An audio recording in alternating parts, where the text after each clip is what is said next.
Good morning. My name is Pauline May L. Domingo from Section 2J, and the case that I will be tackling about is about amoebic colitis. So, for the brief description of the case, amoebic colitis is an invasive intestinal infection caused by Entamoeba histolytica. So, as you can see on your upper left picture, this is the picture of E. histolytica trophozoids, which is preserved in polyvinyl alcohol and stained with trichome. So this disease ranges from asymptomatic colonization to severe dysentery and necrotizing colitis. Also, for the tissue injury, it is due to direct invasion of colonic mucosa by trophozoids. Remember, by trophozoid, not toxin mediated damage. Then for the extraintestinal spread may occur also, and the most common organ is in the liver. So for the etiology of amoebic colitis, the causative organism is Entamoeba histolytica. For the mode of transmission, it is via fecal oral route. The infective form is the mature cyst. So you can see on your right, these are the mature cysts of Entamoeba histolytica or Entamoeba dispar. Entamoeba histolytica and dispar have the same morphology. So, you can differentiate the two via PCR. So, the upper photo is mature cyst stained by iodine, and the lower photo is the mature cyst stained by trichome. Then for the source, it is the ingestion of contaminated food and water. Again, as I said earlier, the important distinction of E. histolytica and E. dispar that is the pathogenic one is the E. histolytica.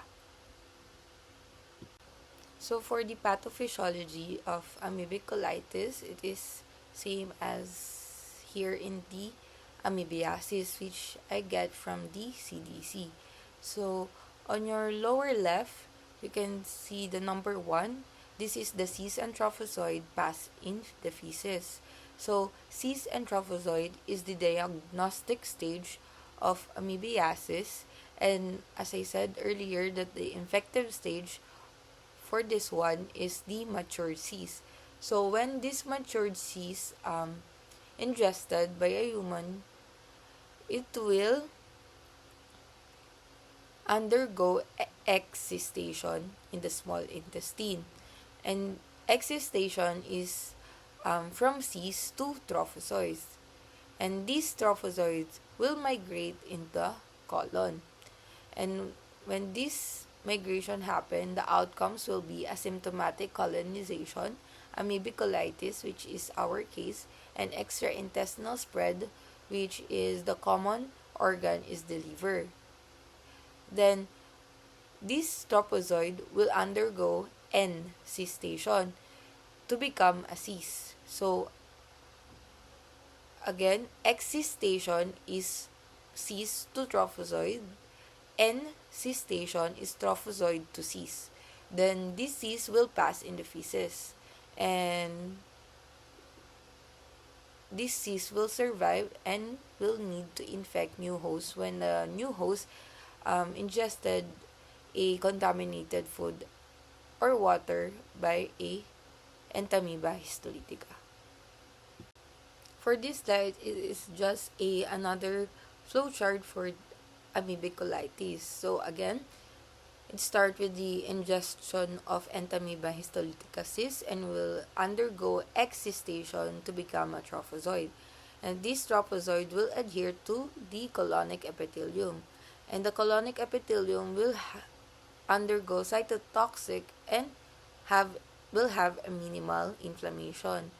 And this will lead to flash-shaped ulcer which will extend to the submucosa of the colonic epithelium.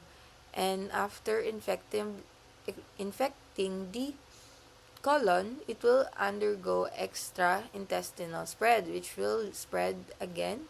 The most common organ is the liver and will result to amoebic liver abscess, which is also known as the looks like anchovy paste. Then for the complication, the patient will undergo necrotizing colitis, intestinal perforation, toxic megacolon, and peritonitis, or it may lead to death. So for the gross morphology, as you can see on the right photo, the colon show discrete, well-demarcated ulcer, and this ulcer have a narrow surface opening, broad submucosal base. And then you can also see the black pigments or segments in this colon, which means that there is a necrotic debris na. Then for severe cases, it may also show extensive mucosal necrosis, perforation, and toxic megacolon. So for the microscopic morphology, on your left side photo, it is a slide of colon in a LPO field. Then the encircled one is the trophozoites of Entamoeba histolytica. So the characteristic of this trophozoite is small, central choristome, fine peripheral chromatin, and the ground glass cytoplasm. So there is also a close-up photo of the trophozoites of Entamoeba histolytica. On your right side, this is a scanner view of the colon epithelium. There, you can see the diagnostic hallmark for this case is the flash-shaped ulcer, which is extending to the submucosa of the colonic epithelium. Also, it is also surrounded by an inflammation which is relatively mild. So for the clinical presentation, the patient will have a bloody diarrhea, abdominal pain and cramping, tenesmus, chronic or relapsing diarrhea, weight loss and fatigue, mild or absent fever, and signs of dehydration in severe cases. For the complication, it may lead to fulminant necrotizing colitis, intestinal perforation, toxic megacolon, massive gastrointestinal bleeding, amoebic liver abscess, which is again the most common extraintestinal spread, peritonitis, and death if leave untreated. Again, for the key takeaways for these cases, Entamoeba histolytica is a causative agent of the amoebic colitis, which is again transmitted via fecal-oral route, via ingestion of decontaminated food and water. Again, the disease results from the direct mucosal invasion by the trophozoites. Again, by the trophozoid, not the toxin. Then the characteristic pathologic lesion is the flash-shaped ulcer. To confirm invasive amoebiasis, you will see erythrophagocytosis, and the patient will present bloody diarrhea, abdominal pain, tenesmus, often with minimal fever. Then for the major complication, this include necrotizing colitis, perforation, toxic megacolon, and amoebic liver abscess. And always remember that early diagnosis and treatment are critical to prevent fatal outcomes.